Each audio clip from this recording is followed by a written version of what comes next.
That'll do. That's enough of the Ninja Turtles. Paul's not here. I'm here tonight.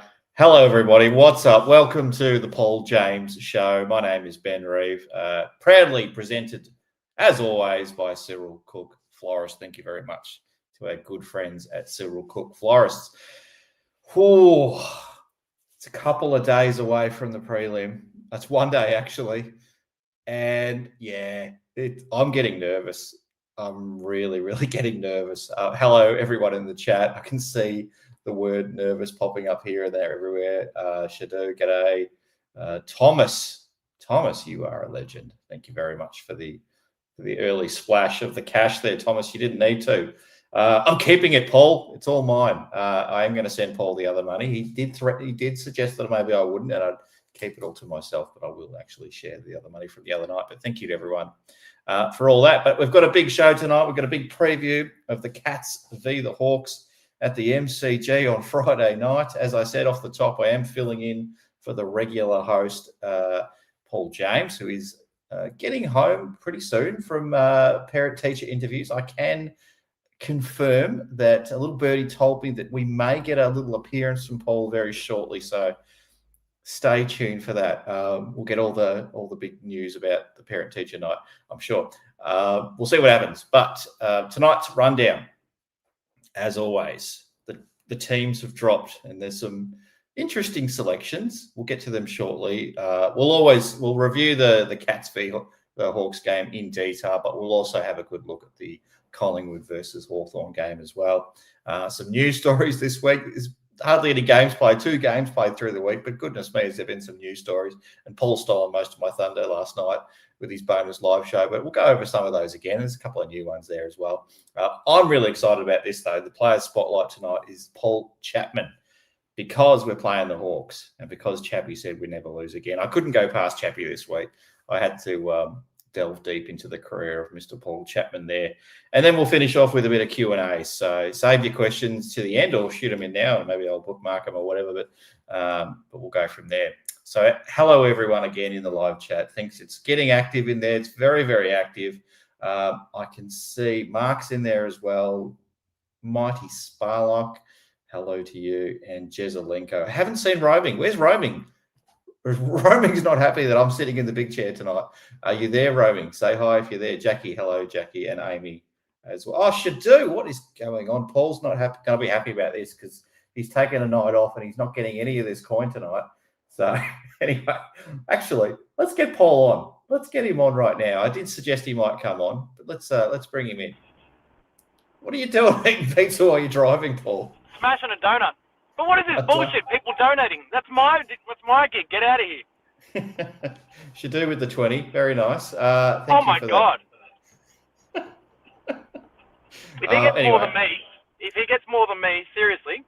No, that's not going to happen. But I'm not all about because Roaming's not there. He doesn't want to watch you. I'm not Scrooge McDuck. I don't have a swimming pool full of cash that I swim in every day, Paul. It's not for me. It's not about the money. It's about the love. It is about the love. But I will give you something. I'm sorry, I'm potentially about to roam into a dead patch reception-wise. But Thomas has just dropped another 15, Paul. Just concentrate on the road. Thomas, settle. That's enough. No more from you tonight, Thomas, please. Come on. Keep your money. It's a big... Sorry, Paul, you're driving. Keep driving. No, that's all right. No. I'm entertained. So, you've been making your caviar jokes. You've been making your corporate suite jokes. Guess where your boy's going to be sitting tomorrow night for the game? Oh, what are you talking about? I've got to spot the Jim Steins grill, and that's behind glass and a little bit protected tomorrow night, turns out. Wow. So you be banging on the glass like Chris Scott. Just boom, boom, boom. You better believe it. Cats kicked their 5th goal in a row, storming away in the 3rd quarter to put a big margin on the Hawks. And a bit of caviar as well down your shirt. That'll be interesting. Are they going to be cucumber sandwiches? You need to share on Discord, and if you want to join the Discord. I'll document the whole thing. Document the whole thing. Should do if at some stage tonight you could share the Discord link. That'd be absolutely fantastic. But yeah, if we can get a running sort of some photos from you for the whole night, that'd be great, Paul. Unfortunately, I'm not going to be able to get there tomorrow night, but We need someone to host post-game live. You've got it. I've got to do it. I've got to take one for the team, but I've also, more importantly, got the kids coming at an awkward time. So, Jackie, stop it. Paul, this is already getting out of control. We're 10 minutes in. We're not even 10 minutes in, Paul, but this is... I mean, look what happens. I'm on camera again, and all of a sudden donations come in, mate. What happened before I can start? It went live tonight. You got like $3. I saw that. Thomas Nash couldn't wait. But seriously, Thomas, that's enough. Please, no more. You're very, very generous. We do appreciate it, but we're not all about that. It's the power of Ben and Paul. All of a sudden, people just want to throw money at us. No, please stop it, everyone. Firstly, Ben doesn't deserve any of it, and secondly, you've already been kind enough as it is. True.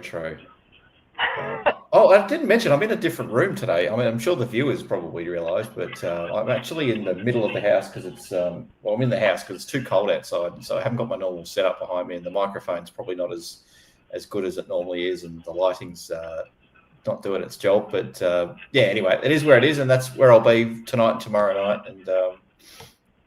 and suck it up, everyone. So that's fine. But yeah, I should have said, Paul. I didn't say this because we've got our regular chat, and they're absolutely awesome. Thank you again, Jackie, for that.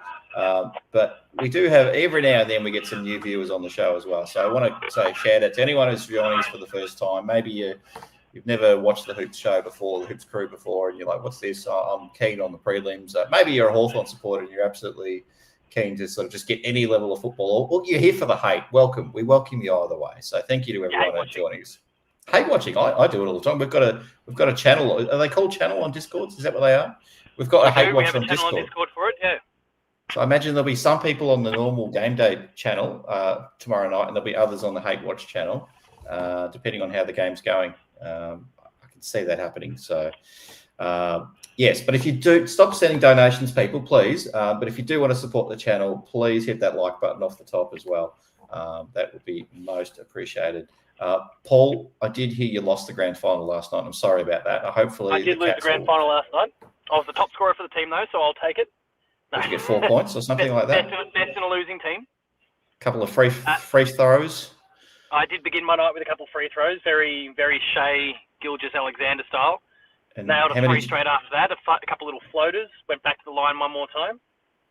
How many did you leave at the stripe? Did you leave a few behind? Unfortunately, couldn't quite nail them all.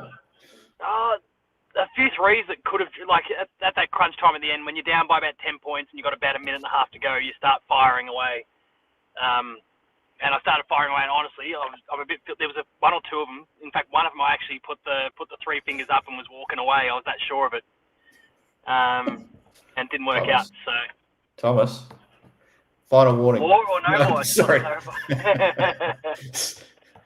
No more, Thomas, please. I seriously mean that. Save your money because it's a big week. You got to save your money for those grand final tickets as well, and then all the other stuff in grand final week. So, and honestly, and without wanting to shill things too much, but obviously people are doing crazy, fun, silly things and really supportive things with the super chats. But honestly, the best way for us, if people want to support the Hoops Crew, is go to the Patreon, because you get not only do you get to support, which is hugely important and really valuable to us, but there is all the bonuses and the exclusives and all those sorts of things that people get from that as well. So we do love that support, but consider using the Patreon as well. It also means that YouTube doesn't take a 30% cut out of it as well. And Apple, if you're donating that way, as we discussed last night. And that way as well. Did you catch me talking about that part of it? Oh, I did. Yeah, I was falling asleep, but I heard a little bit about that. Yeah, all right. Paul, do you want to hang around while I go through some teams? Do you want to do that? I'm sitting in my driveway, so if we do that, and I'll quickly pop some thoughts in, then I better get into my wife. I'll keep it quick. Because we're going to keep this show to about an hour and 10, hour and 20 tonight. But I say the same thing, and then the show goes. You always say the same thing. But I'm pretty reliable. I'll be right on. I started the second it turned 8 o'clock too, Paul, and I'll finish as soon as it hits an hour and 20 probably. So or an hour and 10 thereabouts. All right. So as you may have probably have seen this thing called the internet. We tend to get the news pretty quickly these days, but the Cats have announced. Well, there you go. So Reece Stanley, do you think he's playing or not playing? Well, the fact that you're asking makes me think he's in. He's in the squad.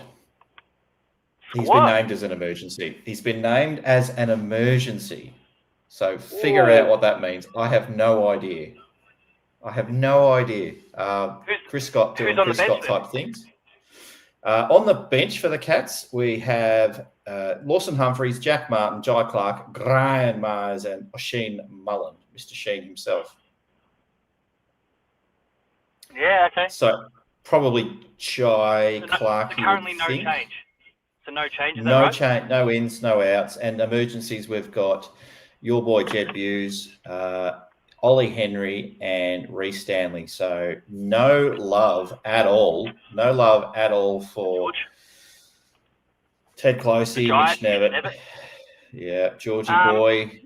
You watch. This is a Chris Scott mind game. So everyone's going to be looking at the emergencies and going, Reece Stanley, they're going to flick him in. You watch it be Ollie Henry instead. You watch it be Ollie Henry instead. Alan from Hangover, as he's doing the is he counting cards and whatever. It's Chris Scott. It's just all the algorithms playing all the mind games. In reality, it's actually going to be Ollie Henry. G'day, Darcy. welcome to the chat. We are super nervous, Darcy. Absolutely super nervous. I've been pretty chill up until this point, but I'm getting very nervous at the moment. But we'll beat the Hawks, even though we don't tend to beat the Hawks in finals. Not sudden death finals, but it's going to change this week. So, yeah, I'm pretty sure. Unfortunately, Jed Buse misses out again. Justice for Jed. Justice for Jed. And, absolutely, George and Mitch not even in the conversation. Neither is Mitch Duncan and Mitch Nevitt, and Mitch Duncan and Cam Guthrie not even in the conversation. So I think their papers are marked. End of the road. And Ollie Henry, potentially, I don't know, he's not in the finals at least, but neither was Sam DeConning last year. And, you can bounce back after a bit of a rough year. So it's always possible. Absolutely. I'd back him in. I'd back him in to do it. He's just got to work through the preseason and I think work on that dynamic and probably the defensive half of his game. And honestly, I think we saw the intent with some of those games he played late in the season. Like, he got limited time coming off the sub, but he'd throw himself around and really contest hard. And that's what you want. So if he learns the lessons he needs to learn, he's got the skill set. He's more than capable of playing at the top level. But I don't think anyone in the chat now would question that. So it's more just about refining some parts of his game and going again. He's just a little bit too, well, I think, just my opinion, I think he's a little bit too one-dimensional at the moment. A little bit hungry, but Geelong is building a team of Swiss Army knives, and he doesn't fit the mould for that at the moment. So I think you do need to go away and work on adding a few more strengths. So hopefully he'll take it as a positive and go and work hard and bust his gut and in the off season. He does work pretty hard. I've seen him working in the off season, but it's just got to focus on other parts of that game. He knows where the goals are and he knows how to take a mark. It's a few other bits and pieces. If we can't play him in the forward line, where can we play him? We can't play him as a mid. We can't play him as a defender. So we've got to somehow, Ollie, you've got to find a way, which a lot of the players have to. I mean, Blitzarves, how many times has he reinvented himself in his career? So you just got to do it. Hopefully he does. But anyway. But he's not the story. Reece Stanley is the story this week, and I don't know. Part of me thinks he's probably not going to play. Mrs. Hoops was saying probably save him for the grand final if he plays again. But are you going to change a winning team? Two finals wins if we get through, if we're lucky enough to win. Do you change it and bring Reece in if Blitz is absolutely killing it? Probably depends on matchups a little bit. Yeah, true. McStay and someone else for Collingwood? Big O. Big O. Yeah, Big O for Brisbane. Darcy Ford. They've got the two big rucks available again. And then ragdoll Darcy Ford. Darcy Cameron and Darcy Cameron. Yeah.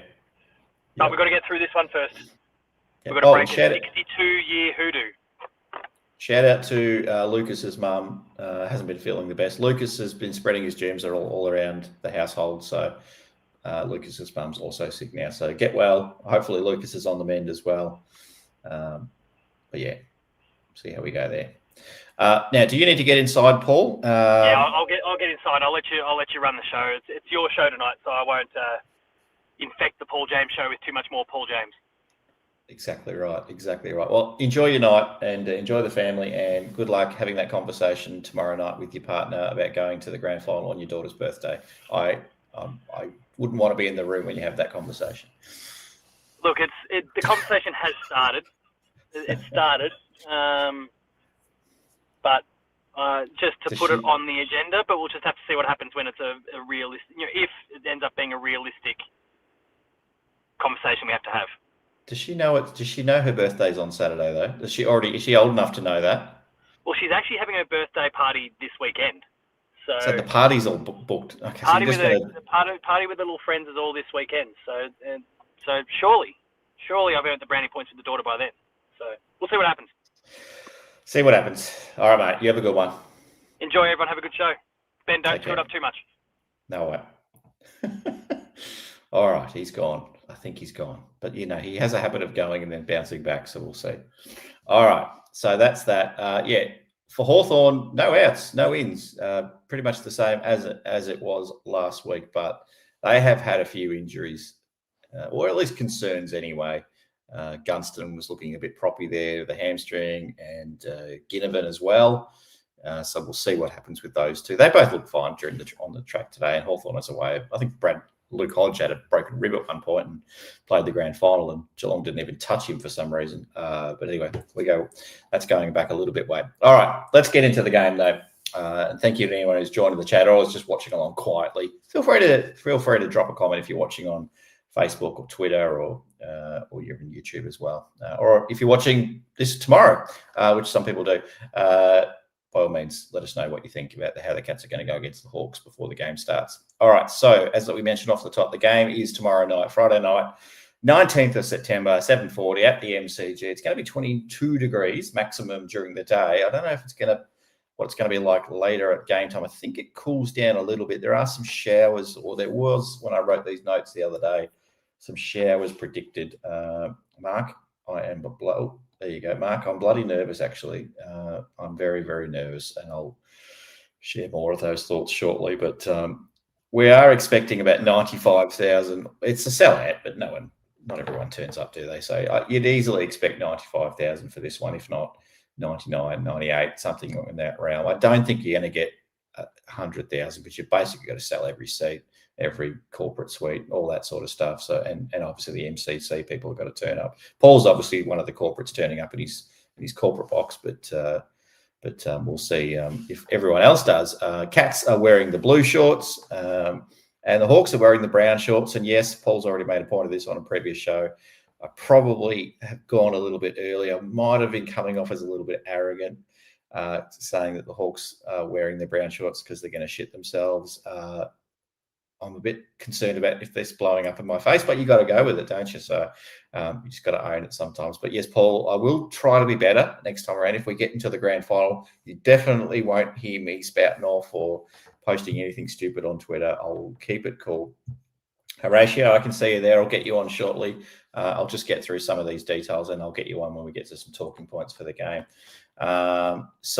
March from to the G from Fed Square from 6 o'clock if anyone's interested in doing that as well. I don't know if it's that special, and I don't even know if it's that much of an organised event, really. I mean, they say all gather and let's all go, but it ends up being a 1 kilometre long sort of march in the end. So there's no horns blaze. I mean, there's a marching band and all that sort of stuff, but it's not probably what you to war, that kind of thing. It's none of that. Faces painted, or maybe some people will paint their faces, but it's all pretty straightforward. All right, I'm going to get Horatio on because this would be good to have a bit of a panel tonight to talk about some of these things. So, hello, Horatio. How you going?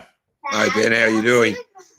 Good, and hello to people in the background as well. They're welcome. Everyone's welcome to join us. Feel free to. I tried to encourage my partner to jump on, but not interested this evening. So we'll see how much change your mind. I'm sure Elliot will be keen to jump all over me in a second. You and I have been watching football for quite a few years. We have seen a lot of joy watching the Cats versus Hawthorn games, especially during the Kennett curse, but we've seen some heartbreak as well. The rivalry has been renewed. How are you feeling about this one? I mean, clearly there's a lot of people starting to get a little bit nervous, but how's your feeling going into this, especially because it's against Hawthorn? Well, I feel great. I really do. Now, I like. Now, me personally, I hate West Coast more than any other team, and part of part of that, it started, of course, 92 grand final. But then I had, in between 92 and 94, I had to live in Perth and that was before Fremantle was there. So that was 93. And I had to put up with their dickhead supporters all year. They are the worst, right? So I hate West Coast. So the fact, like, we don't win the flag this year, I'll be, quite upset.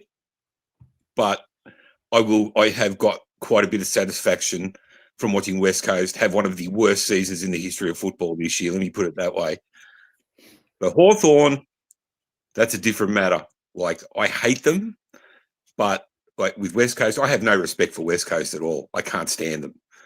Hawthorn, a lot of my hatred is born out of a begrudging respect, and that goes right back to the 80s.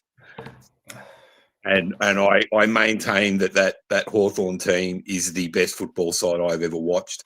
They were unbelievable. I was actually talking about it with my missus the other day. I think Dermot Brereton did a keynote speech a few weeks back with Tim Watson, and they actually brought up the 89 second semi when Dermy absolutely obliterated Paul Van der Haar. I'm sure a few old timers remember that one where he just absolutely leveled him. And that was the thing, like Essendon had flogged us in the first final that year by 13 goals. And then they got Hawthorn the next week, and Hawthorn just softened them right up. And then we blasted them by 16 goals. It was like 170-point turnaround, still the greatest turnaround from one match to the next against an opposition in the history of football. But yeah, the pain that those bastards have inflicted on us over the years. They're the only I ran through this in the chat the other night. They're the only team that's ever kicked 200 points against us. The three biggest scores ever kicked against us, all Hawthorn. 5 of the 10 biggest scores kicked against us, Hawthorn.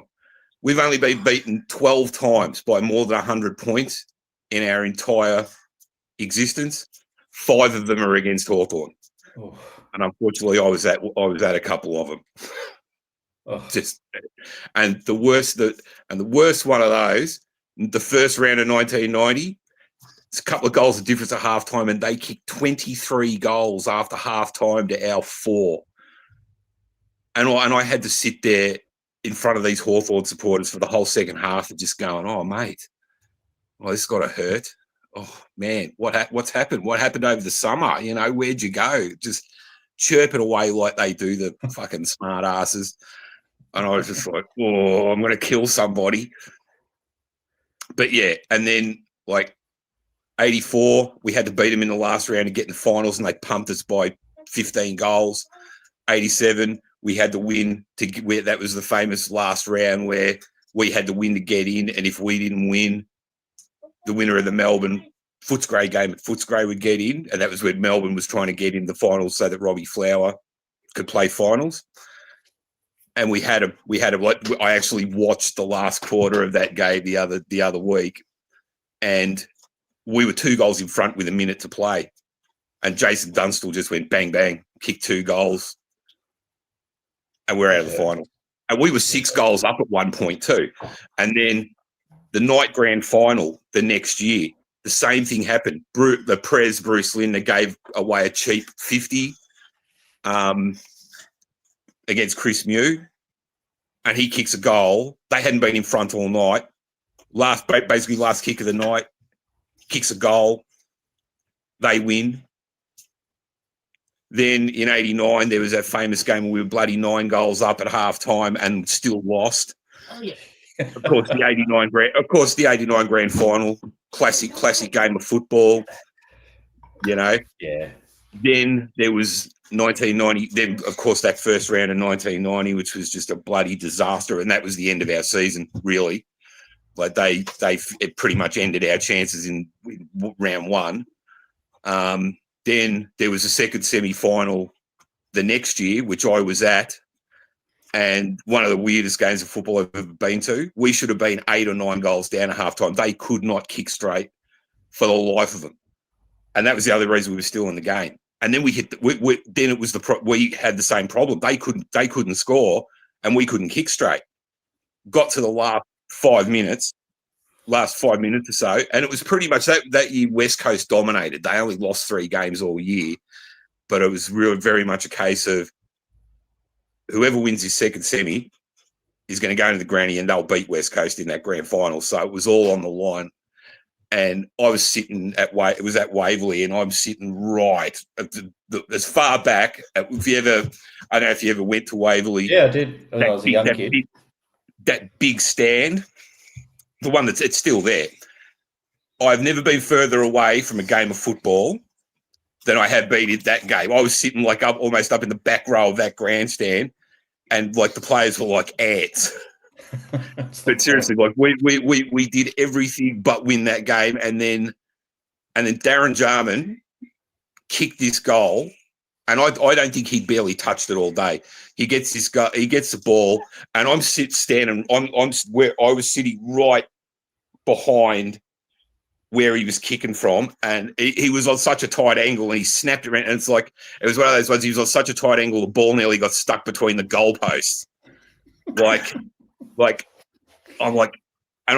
a North Adelaide supporter as well, so I knew how good he was before he came over because I've been watching him for years. And I'm just sitting there going, he's going to kick this, he's going to kick it, and he kicked it, and we lost by 2 points, and then got bundled out the next week. And then, and then of course we've got the more recent ones that some people will remember, like that final at the first final at Docklands. We played them, and Glenn Bowyer kicked that ridiculous bloody banana goal from the boundary line on the run. Was that 2002 or something like that? 2000. 2000, okay. Yeah, like it was. Yeah, it's like these guys. They just what is with just jagging these arsey goals at the last minute, And then even in 2006, if we beaten Hawthorn in the last round in 2006, we would have made the finals. Of course, we didn't. And then, but okay, people are going to remember now. Since 2008, I don't really have to go in. I don't have to go into gory details about the more recent stuff. But we don't talk about that on the Paul James show. We don't talk about 2008. So I'm just warning you. But as far as like. The reason I say all this, and I'm sure people are sitting there thinking, "Oh yeah, great," filling us full of confidence going into the game, coming up with all these tales of woe, over the years against Hawthorn. The thing that I noticed though is in finals, except for 2008, which was and that was a game that going into when I was walking into the ground, and I wasn't real enthralled with how we played in the prelim. I thought, if we play like this next week, we're going to get done. And I'm just walking into the ground, and I just had a really bad feeling that, I just had this gut feeling that it wasn't going to go well, and it didn't. But even then, it was our fault in the end that we didn't get the job done. I say to people look, okay, we kicked inaccurately. They kind of, pretty much most of pretty much all the goals they kicked in the first half were long bombs from outside 50, and they all went through, so a lot of things went their way. But at the last quarter, with only 3 goals a diff, it's like if we were good enough, we still could have won that game, but we were shot. We were mentally shot. Yeah. But that is the only final that we've played against them, apart from I technically 2000 we finished ahead of them, but it was only by half a game, and they had a better percentage. So I sort of think, there was positions on the ladder, but we were even. Really, it was 50-50 that night. But every other final we played them in, the side that's been higher on the ladder has won the game. So I take a fair bit of confidence. I take a fair bit of confidence from that. And I mean, you know, I tend to think, particularly in finals, that's generally how it works. But yeah, I and think so. and I'm listening. And the other thing that I that really sort of gave me, you know, really sort of had me feeling even more positive. I was listening to Scully and Skeet on back chat earlier, and they were doing a little review of the game. And Scully said, when Geelong wins contested possession, they win 91% of the time. So I thought, look, I think that pretty much just sort of sums up what I'm feeling, and that is that if we go out and we play the same way against these guys as we did against Brisbane, we've got them covered. And it'll be that 9% chance. 91% of the time we win, and it's Hawthorn, so we'll see. I want to ask you, though, like, we're coming off 2 weeks off, and probably once. We're going to be playing once in about a month, really. Haven't really played, whereas Hawks have done it the hard way. 2 interstate trips, obviously played last weekend. I mean, it's been talked to death in the media, but what's your personal view on it? Do you think, with the profile of the Cats playing list, a lot of old boys, a whole bunch of them over the age of 30, some are even kind of 32, 33, 34. Is it a good thing for us? Is it a good thing for the Hawks to have just had that sort of regular pattern of playing games week after week, even if it is an interstate trip? What's your read on it? I don't look. If we go back a couple of weeks, wasn't our soft lead into the finals supposed to be the reason we couldn't beat Brisbane? Yep. Yeah, like I just think it's one of those things where we're the better side, and if we go out, it's up. Like, this is the thing. I'm hearing the same sorts of things, you know, and I think we talked about this a couple of weeks ago. I'm hearing the same sorts of things before this game as I heard before the Brisbane game, all these reasons why we can't beat them. And I'm like, wait a minute. We're the better side here. It's up to them to beat us. Now, you could argue, yeah, people will say, oh, yeah, but Brisbane have beaten you a couple of times this year and in the prelim last year and all that. Fair enough. But, yeah, like we've you know, got a good recent record against Hawthorn. Even though the game's been close, we've still managed to get the job done. But yeah, I mean, I just think if there's going to be any, I think there's going to be any danger, it's just might just purely be we've had the week off, so you know, just can we go out there and just flick the switch? And I think we're an experienced enough hardened enough final side to go out there and be able to. We know what we've got to do, and just be able to go out there and do it. And I don't know. I mean, it didn't in 2016. It didn't worry Footscray having to go all over the country to bloody play finals. They beat. Didn't seem to worry them. Yeah, Didn't worry Brisbane last year. Yeah, they got the job done. So, and I mean, yeah, like. Here's one for you. Let me put this. And hello to the young fella in the background there too.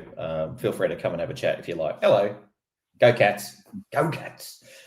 Cats have kicked 100 points in their last, 13 of their last 16 games. But Hawthorn has limited opponents to the fewest marks inside 50 in the league. So, what does that tell you? The Cats are a powerful forward outfit, kick goals here, there, and everywhere. But the Hawks, defensively, they're no mugs. Do you think that's going to be? Do you think they're going to cancel each other out, and it's going to be a battle of the midfields, or how is this game won? I honestly can't see. I mean, it's just Geelong Hawthorn. You just forget everything you know about football, and you just sort of sit back and go, whatever. Like, it is what it is. You just don't. You cannot predict it. You think you get 4 goals in front. Don't think the game's over at all. If Cats get 4 goals up, I am not thinking this one's over. If the Hawks get 4 goals up, I'm not thinking the Cats are out of the game. But I just can't. I can't get a read on these two teams. Geelong should win. We're the absolute favourites, and we look cherry right. But it's the matchup. Well, it's the matchup. It does my head in this one.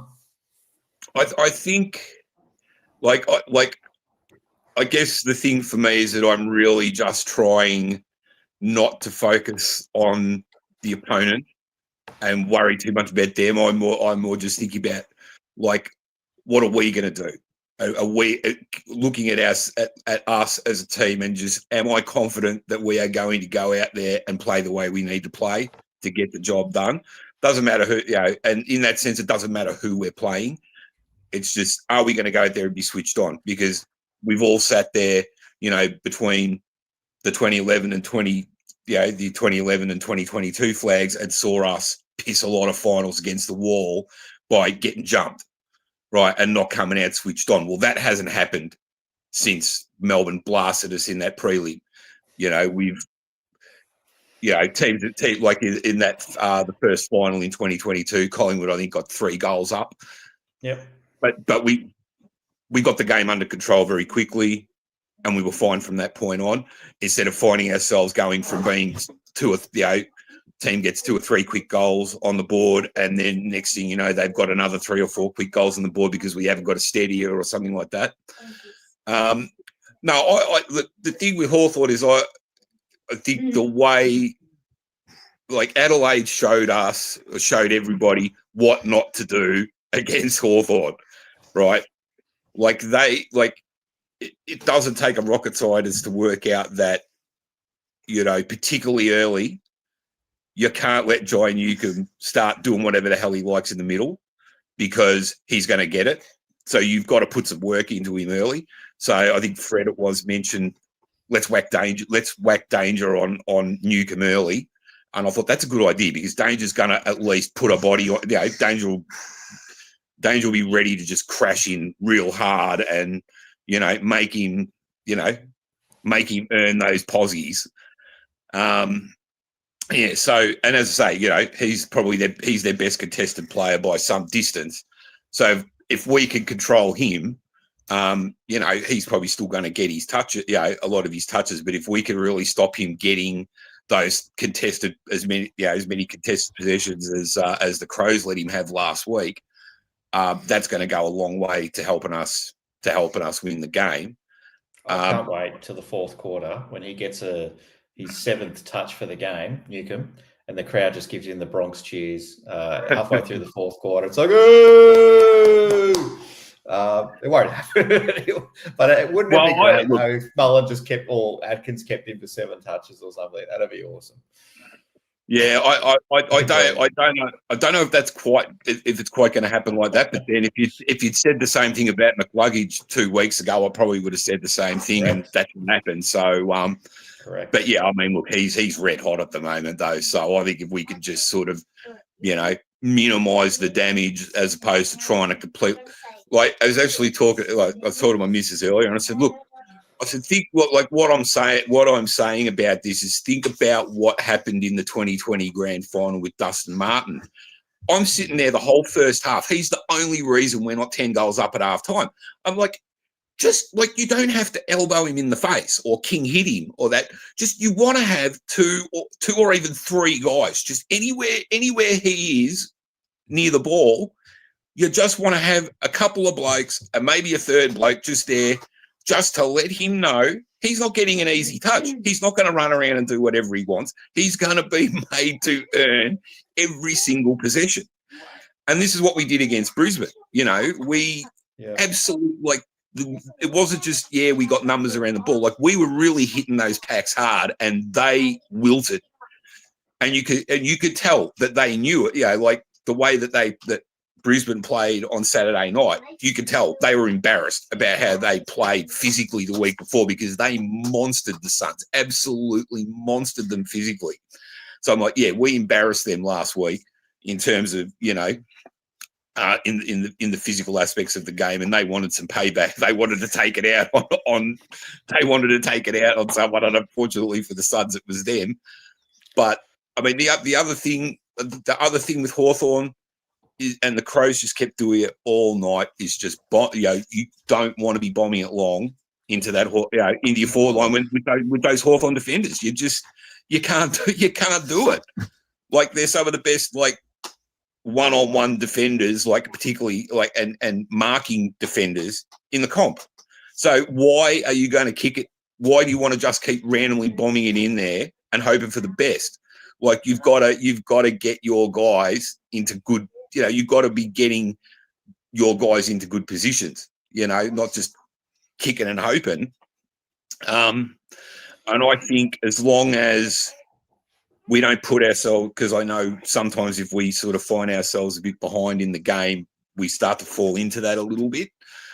As long as we keep ourselves in a position where we know how we've got to bring the ball into the best way for us to just keep trying to bring the ball into the forward line, then,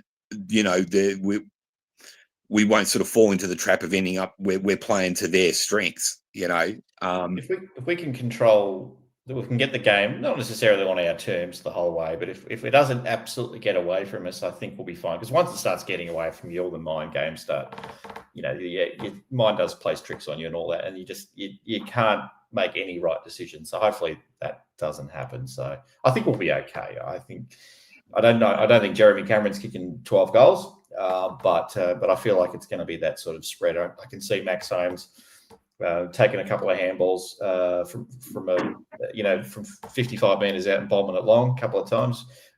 Reece Stanley comes in as a late in and has a run up and down the wing, kicks the goal from 60 metres, bouncing it through the top of the goal square. Beautiful. And turns to the crowd and does his thing. And the hair's flowing and everything. I can visualise all these things, Horatio, so it's going to happen.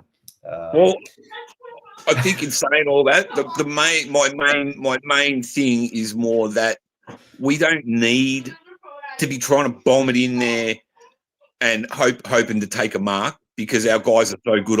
Even our big guys, we're dangerous when the ball hits the ground.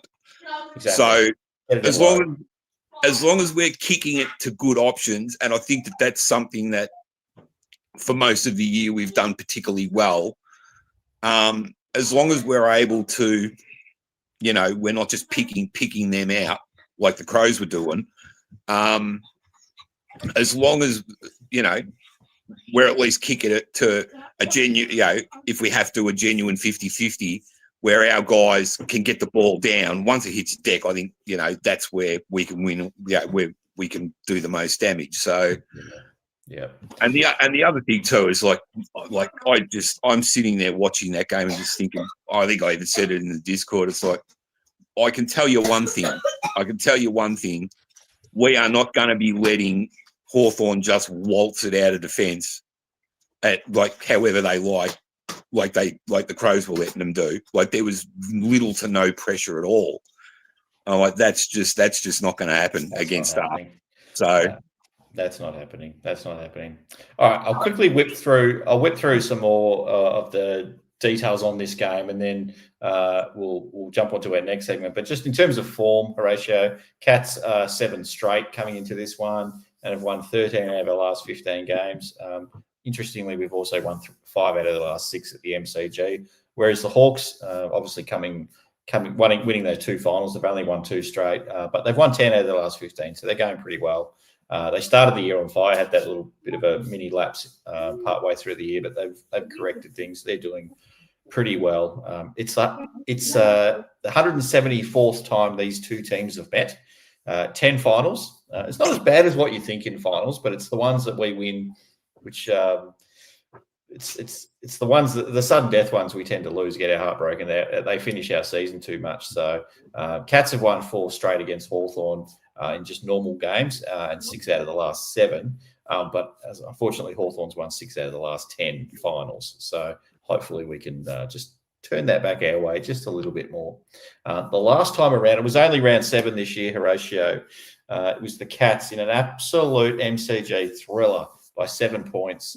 Sean Manor, you may recall, bobbed up with a few minutes to go and kicked a goal. And our good friend James Sicily has a set shot and sprays it wide out in the full. Absolutely blows. A typical Hawthorn choke. No good.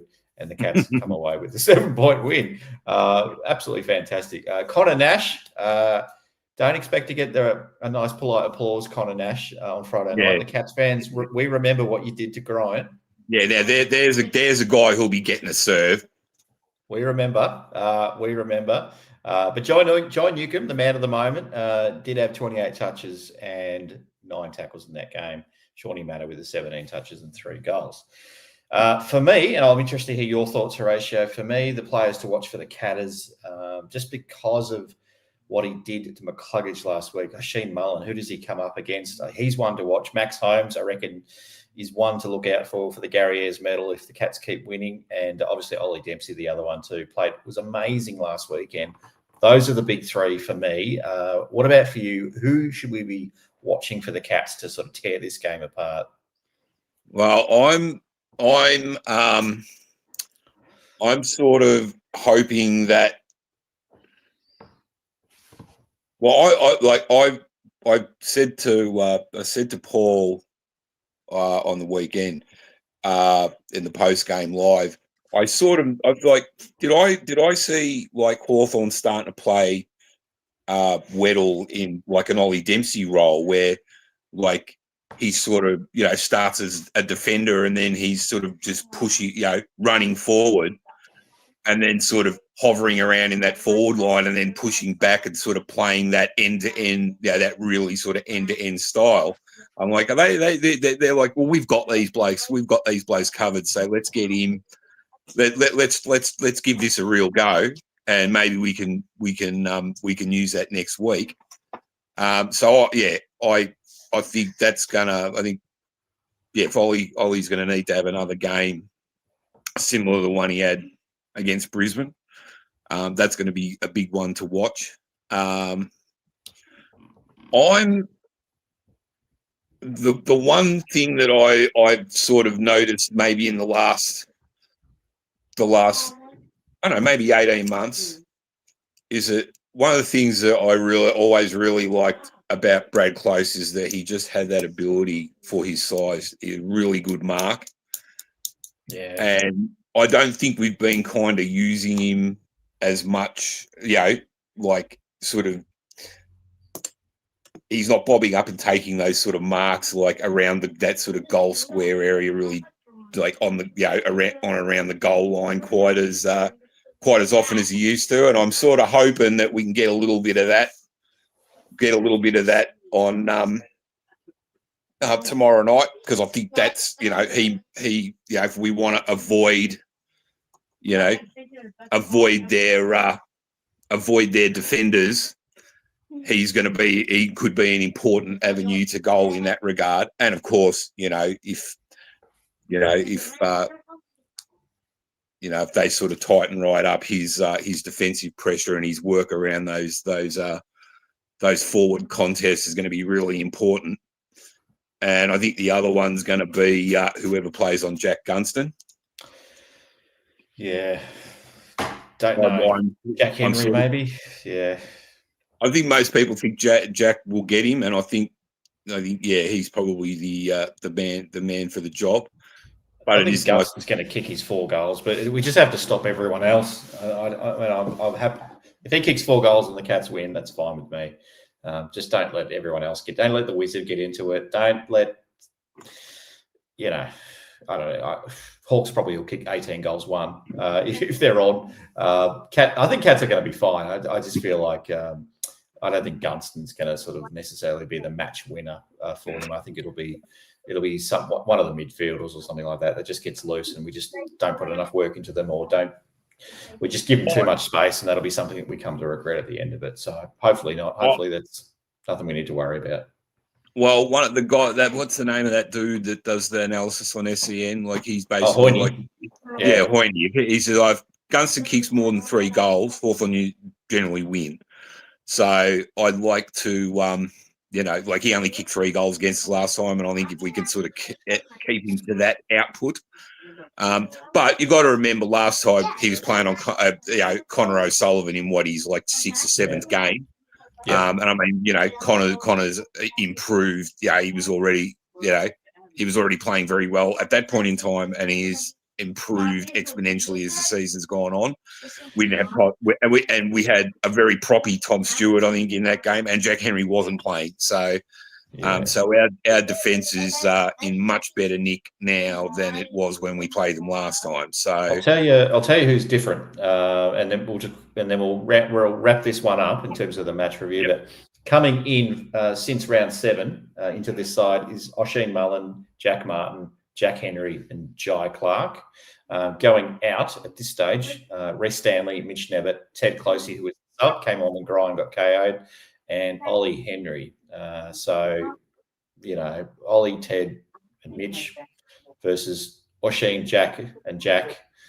Pretty good swap, those three, I'd say. I think that makes a lot of sense. I think we're a lot stronger than we were in round 7, and obviously looking a lot better in round 7 as well. Hawks were flying at that point. I don't think they'd lost too much after 6 rounds of football, but absolutely flying.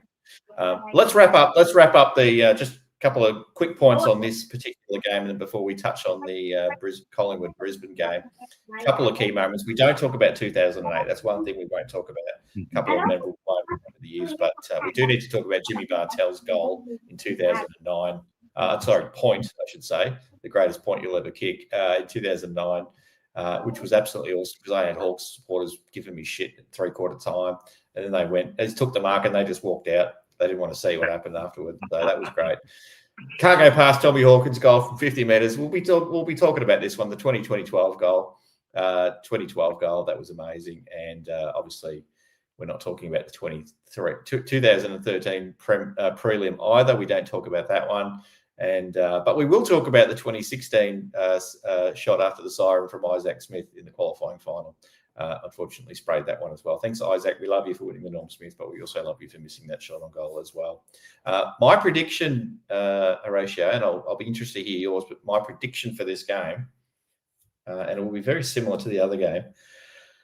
You might not like it or you might absolutely love it. I'm predicting the Cats to win by a point.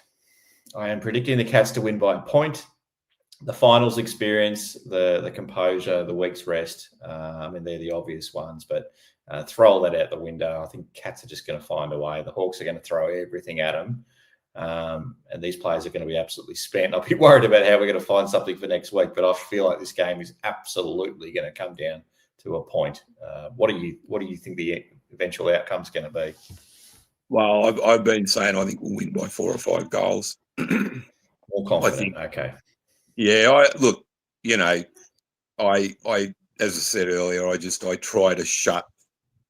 I think the thing that helps me the most is I try not to think of the opponent too much and just think about where we're at and how I think that, and then you sort of think, well, how does that stack up against who we're playing? And I just think that, and I will just mention, I think, when you're talking about the changes from last time to this time, I think Jack Martin is a guy that could potentially have a monster game tomorrow night because I don't know who they're going to put on him.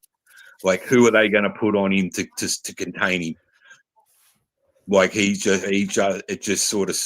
getting this sniff that it's like, I don't know. They got an opponent that can stop him, and he's been bobbing up in games and just. When we've needed him to just bob up and kick a couple of goals. I can stop him. Connor Nash will probably find a way to stop him. It won't be legal, but he'll probably find a way. Yeah. Well, Connor can have another holiday if he wants to pull that shit. not the week before the grand final. Not that you're making it anyway, Hawthorn.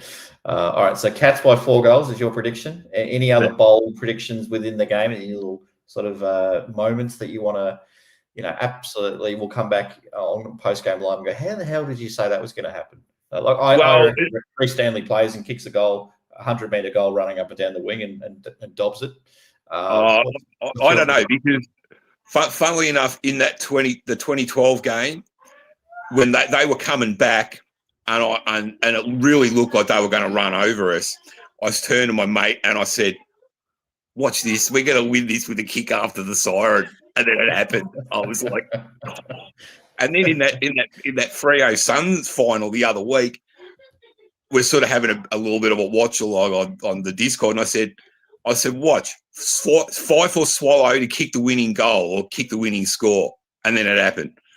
So I don't know. I like some of the predictions that people have been putting in the Discord of that around James Warple's actions. If it's a close game at the end there, like if he's potentially got, I'll say that if you haven't seen it, where it's like he's got Isaac, similar to the Isaac Smith scenario, where he's got the shot to win the game and he misses, and then he goes over and celebrates with the Geelong guys.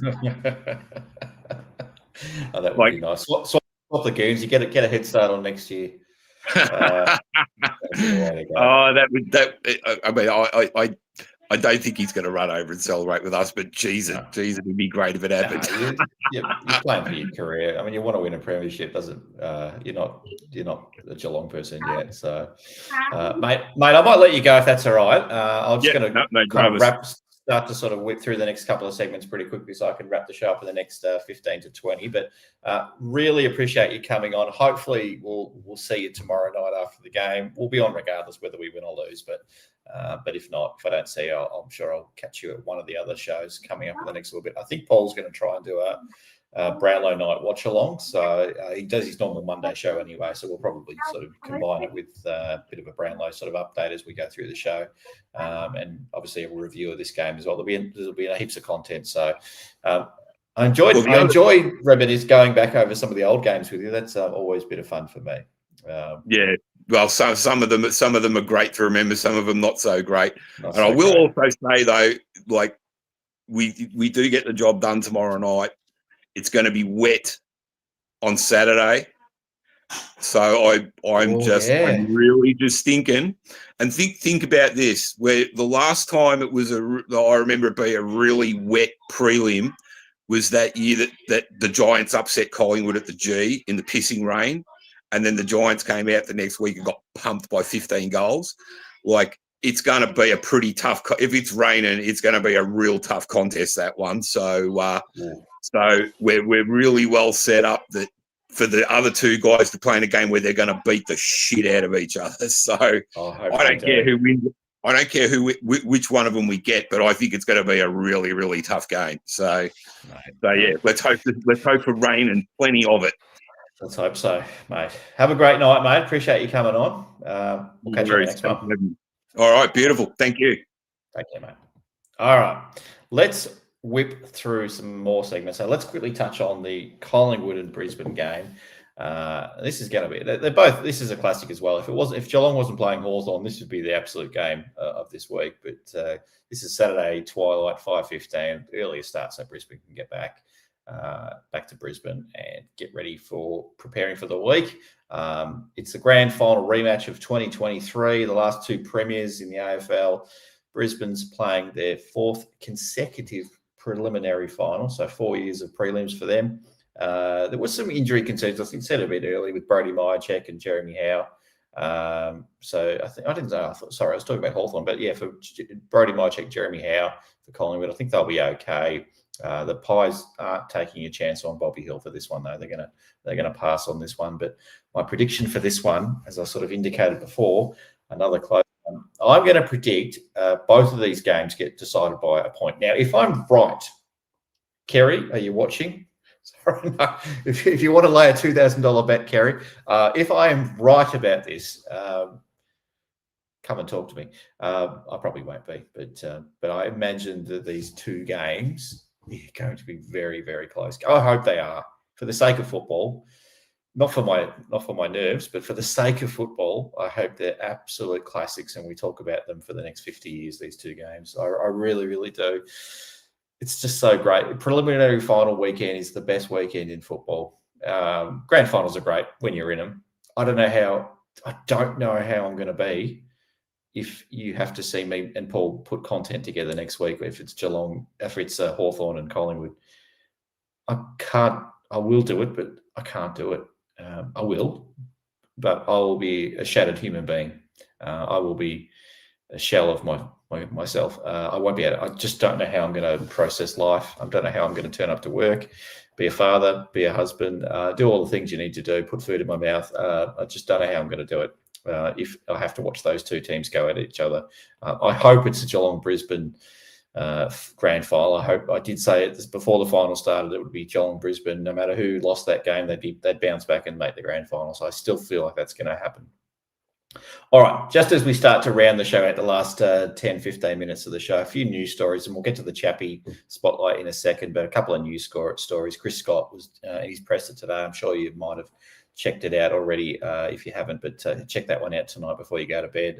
He did address the recent controversies involving himself and Bailey Smith, and basically, said he was out of line and a bit of pent-up frustration over a few weeks, or over a few incidents, really, in terms of dealing with the AFL and some of the things that were happening in that space, and shouldn't have done it, but rang the person involved, the young staffer, and apologised, and the staffer said, yeah, look, it was partly me just sort of having other shit going on in my life, and I sort of got a bit triggered and it just tipped me over the edge. So Chris, for his part, apologised for that, and probably saw that he was in the wrong.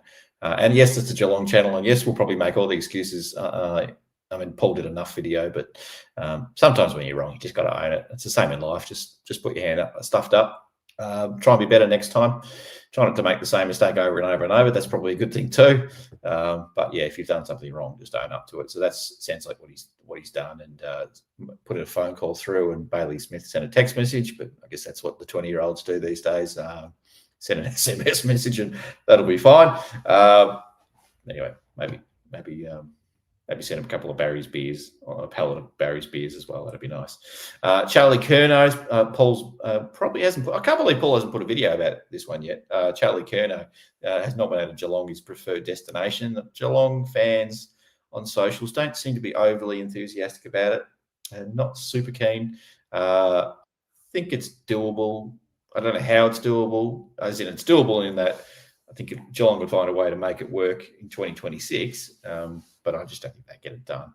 And I don't know how hard they want to push for it either. So I think there's a few midfielders they need to be replacing in the next few years. So and Shannon Neal's coming along pretty well, and Jezza will probably play till he's 90. So that's the way it goes. The Tassie Stadium stuff, Paul's talked about this as well. That didn't go through. The report from the Planning Commission in Tassie was not great. It was a bit of a hammer blow, but it's still got to go through Parliament over there. So there's still a lot of support for the stadium. If you look at South Australia, Adelaide and Perth, there was a lot of opposition to those stadiums as well. But just have a look at how they turned out and what they've done for those precincts and those cities. So I don't know. Don't ask me what the right thing to do here is. I mean, it'd be a bit of a shame if the Adelaide thing didn't kind of take off, but it is what it is. And, do I want 19 teams? Not necessarily. I think 18. I thought 16 was probably a good number, but I guess every game, more TV money and all that. So that is what it is. Nathan Buckley will be the first coach sacked next year if the whole thing falls over. Stephen May was told to look for a third club. Couldn't have happened to a worse bloke. He's an absolute dog, that bloke. I don't like him at all. Don't like the way he treated Max Gawn. Just absolute disrespect. I'm glad they got rid of him. He's an absolute superstar. Don't get me wrong, but got to move those guys out of your organisation. It's just you're trying to build a new culture at that place, and he's one of the worst. I mean, I don't know what he's like. I mean, I do know what he's like off the field. He punches teammates and tells them that's why they won the premiership, because they weren't playing. But there's so many reasons to move on from this guy. He's probably got another couple of good years to give Melbourne, but make the big call. Get rid of him now, I'd say. Charlie Constable, former Cat Charlie Constable, won the Sandover medal for best player in the waffle. So congratulations to Charlie. And Jesse Mellor and Josh Lindsay from the Geelong Falcons. Jesse Mellor, obviously the NGA product, the academy product for the Catters. Very, very likely might be coming our way, hopefully in a few months' time. Named in the team of the year for the Coates League, Coates Talent League. So congrats to those two. And just lastly on the news story, Ian Fuller, possibly related to Vic Fuller, won VFL Volunteer of the Year. So congratulations to all of those people involved. All right, let's get into some Chappie love, some Chappie Paul Chapman love. As I said off the top, this whole Kennett Curse thing started with Chappie. He said we should never lose to this team ever again. Let's just not allow them to win another game or something to that effect. Chappie had played 280 games of AFL footy, 366 goals across 16 seasons. Absolutely incredible effort there. Drafted from the Calder Cannons in the TAC Cup back in the day with pick 31, 1991. In his draft class was Joel Corey, Cameron Ling, and Corey Enright. Talk about a draft class. Absolutely incredible. As we know, Chappie is a 3-time premiership player, a 1-time VFL player, a two-time AFL preseason cup winner, a one-time Norm Smith medalist, two-time All-Australian. I actually thought he only won one, but 2009 and 2010, and a Carji Groups medal back in 2006, that horrible year. He was amazing that year. The only Geelong player to me that was any good that year. Chapman was far and away our best player in my eyes that year. He was just incredible. Shows my age. I'm going back 19 years now, but that was a horrible year for Geelong supporters, and he was the only shining light really that came out of that. Ken Kingsley might have kicked a couple, but other than that, he also played one game for Victoria, the AFL Hall of Fame tribute match back in 2018. He kicked a goal, 1 goal, 2, and had 15 touches. How many Geelong players do you reckon? That should be a trivia question. How many Geelong players were in that game? And no, Gary Ablett Jr. didn't play that game. But we had Jimmy Bartell, James Kelly, Joel Selwood, Matty Scarlett, Darren Milburn, Stevie J, Mark Thompson as the coach, Cameron Mooney, Corey Enright, Joel Corey, and Matthew Stokes. Obviously, a few of those players were playing for the Dream Team, or the whatever they were called, the Stars, or I think they were the Dream Team, something like that.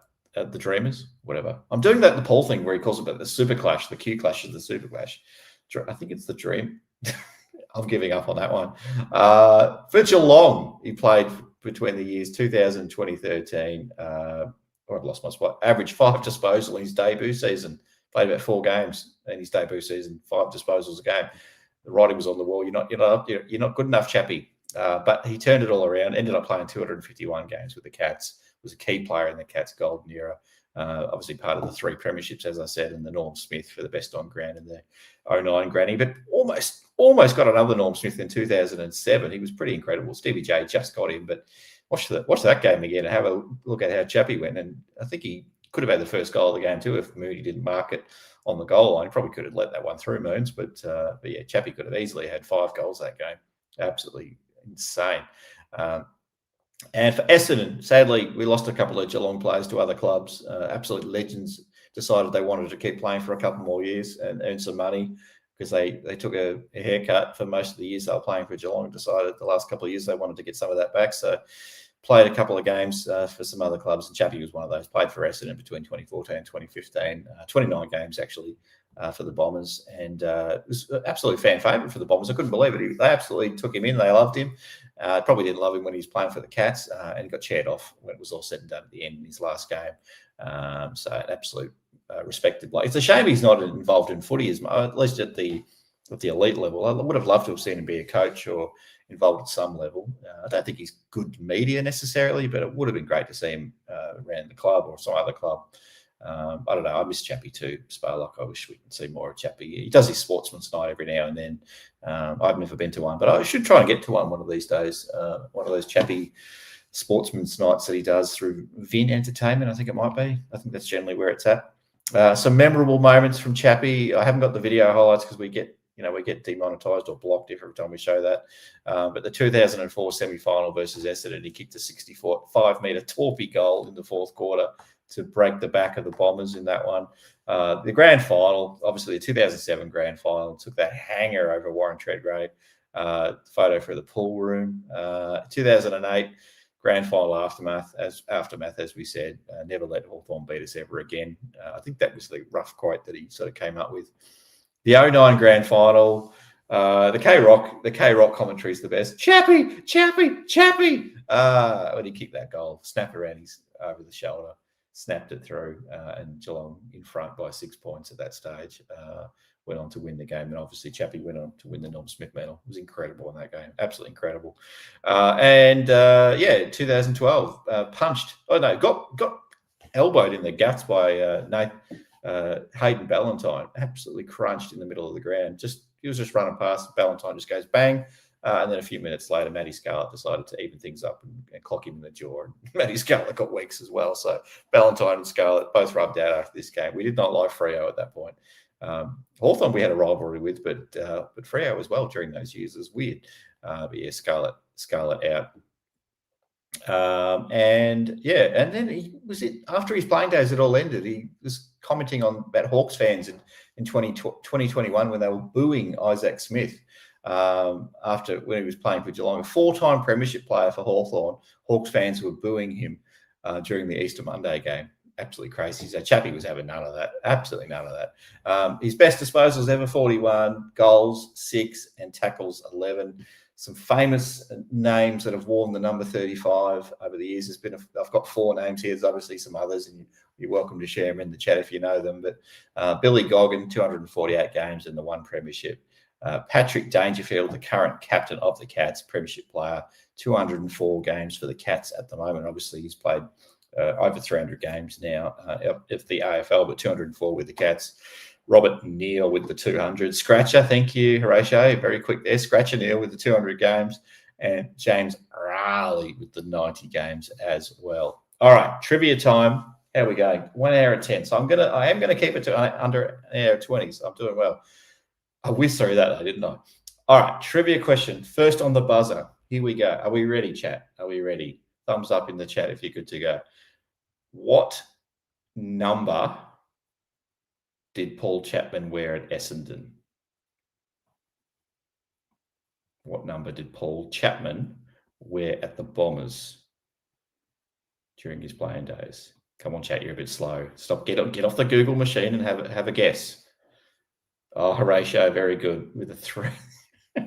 Very good. Horatio with the 3. Well done. Well done. Paul's a little bit slow, Paul, and you don't get the chocolates for this one, Paul. You don't get the chocolates. All right. This is just a general question, though. This is not a trivia question. They're not all trivia questions. Some of these are just general questions for the chat. I'm just interested in hearing your thoughts. The Kennett curse. I mean, Horatio and I were talking about it a little bit, but how much of it is still a factor, do you think, after all these years? The last final we played against Hawthorn was back in 2016, so it's 9 years ago now. And obviously we've had some great games, home and away games against the Hawks in that time. But how much of it do you think it plays a role still? I'm not really sure. For me, probably a little bit. Jackie says not much at all, nada. We still hate Hawthorn. I mean, Chris Scott was saying he doesn't. Could you believe Chris Scott actually supported Hawthorn as a young fella growing up? I couldn't believe that when I heard it. I was like, Chris, come on, what are you doing? You should have declared that when you applied for the coaching role at Geelong. It might have been a different story. We might not have won those 2 flags if we passed up at him because he broke for the Hawks as a kid. But yeah, sadly, I agree, Horatio. It's an interesting part of the history. It's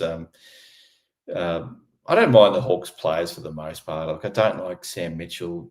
He just rubs me the wrong way. Ginnivan, whatever. We know, he's deliberately playing the villain, whatever. The Wizard. Yeah, I don't know. Gunston, I don't mind. Luke Bruce, I didn't mind.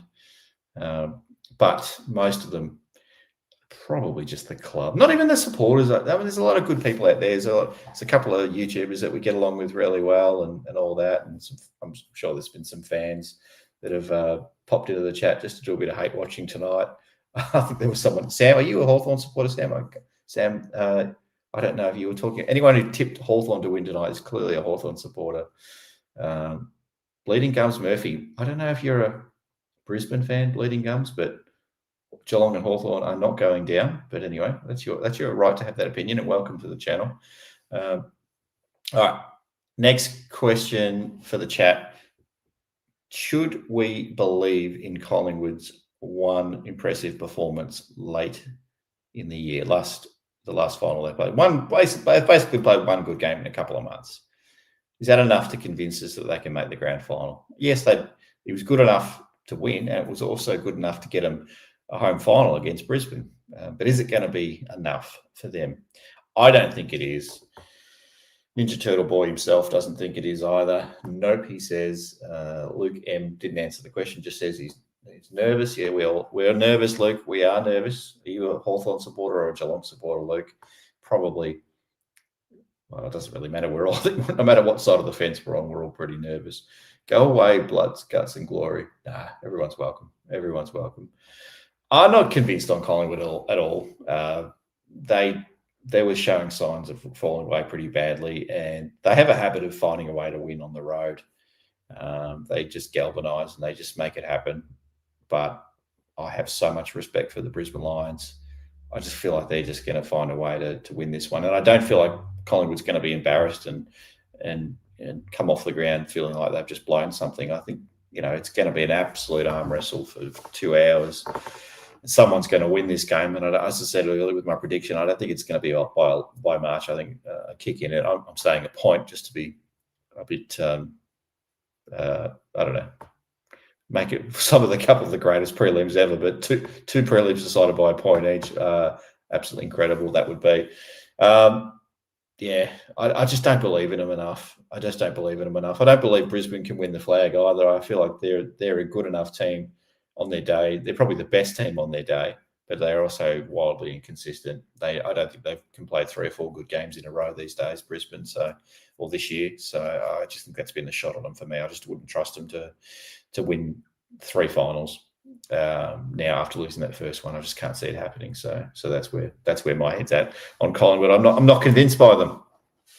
Which Brisbane team though should we expect on Saturday night? As I said, a little bit inconsistent, a lot inconsistent really. What did they turn up? They were terrible against us. Really, we were terrific, but they were pretty rough. I guess what does it say about Collingwood? They beat Adelaide. Adelaide got bundled out. Adelaide, maybe the win against Adelaide wasn't that special, whereas we beat Brisbane in the first week and they bounced back. So maybe Brisbane's not that bad. So, but this is a really interesting one. This game, the Collingwood Brisbane game, it's just so hard. I mean, you'd think Brisbane wins this one for me. It's an away game, but and there'll probably be 70,000 Collingwood people there. But I don't think Brisbane's going to shy away from this one. They're just with all the injuries and all that. They just find a way to win. They're an amazing football side. I don't know how they do it. I absolutely don't know how they just keep fronting up. But that's what absolute legend football clubs do. They could become a dynasty, Brisbane, after this. They're 2 weeks away from going back to back. I mean, and then why would you pick them next year to win it again if they prove it year after year in finals? It's like the old Brisbane team in the early noughties. They didn't finish top any of those years, and they won 3 straight flags. So this version of Brisbane's doing the same thing. So who's to say they won't do it as well? Last question for the chat: should Geelong? This hurts me a little bit, but should Geelong still be considered the greatest team this century if the Hawks or Brisbane win their 5th premiership at the end of this year? So if we lose, but Brisbane with their 5th premiership. I don't think Collingwood can be considered the greatest team this century. It'd be their 3rd premiership, but Hawks and Brisbane can go on and win 5. We've all won 4 at the moment, except for Collingwood. Geelong, Hawthorn or Brisbane have a chance to take it to 5. I feel like we'd probably not. It's all about premierships at the end of the day. And I would just hate it if Hawthorn went ahead of us again. I was so happy in 22 when we drew level with them. I just don't know if I can handle it. A bit like Carlton and Essendon supporters if Collingwood won it this year and Collingwood goes and wins their 17th premiership, the most ever. So that's probably how they'd be feeling about it. They probably don't want Collingwood to win for that reason alone. So I don't know. So for me, that's where that's at. All right. Just as I ran out the show with a minute and a half to go, and I'm doing very well on time now. Couple of big shows coming up this week. We've got post-game live tomorrow night. Please turn up no matter what, because it's a place of healing and it's a place of celebration. I hope it's a place of celebration. You will see me being the stupidest bloke in the world if we win tomorrow night. If you want to come in and see me just be my ultimate nuff best, guaranteed that's going to happen. If we lose, you might see some tears like you did last year. I probably won't cry this time around. It was a heartbreaker last time. Oh man, that one just got pitched. Mitch Duncan, what are you doing? Handballing, turning it over. That was that one hurt last year. Absolutely hurt. It still burns. I don't hate them as much as I hate Hawthorn, but that game really, really hurt. And yeah, it was a tough one to cop there. Paul's back on Saturday morning. I think Saturday morning with the match reaction. Hopefully he'll be dropping that before midday. He's dragged the chain a little bit there lately, Paul. If you're in the chat, you want to get onto that a little bit earlier, Paul, if you can. So wake up nice and early Saturday and drop that match reaction video for the fans of the Hoops Crew, please, regardless of whether we win or lose. Paul's back on Monday night as well with the live version of the Paul James show. Well, they're always live, but it's also a Brownlow version of the Paul James show. So he hasn't confirmed he's going to do it for 3 or 4 hours, but chat, if you want Paul to do the full live watch along, please let me know down below. It's not. Oh, it is. It's 10 seconds over. I've actually gone too long. I'm waffling. He lied, so I'm not. I won't be that long over. And the chaps are back on Tuesday. We've got heaps of content coming up this week, everyone. So stay tuned for that. I hope you've enjoyed the show. Roaming, I'm sad that Roaming's not here to give you some feedback. I would have appreciated some feedback from Roaming. But thank you to everyone in the chat. Hopefully you've hit that like button. If you haven't already, please consider hitting the like button. It really, really does help that algorithm, especially this time of year in September. It does push the videos out to AFL watchers from all clubs. So get a few different eyeballs on what we're doing. And that's really what we're here to do. We're here to build a community first and foremost, which is why we do these live shows ultimately. We just want to build this Cats community. Thanks, Shadu. Again, always good at moderating in the chat and sharing the Discord link, all that sort of stuff. You'll see me tomorrow night again. In the meantime, hope you enjoy the win tomorrow night. Hopefully, if we lose, you don't take it too hard. But more importantly, go Cats. Take care, everyone. See ya.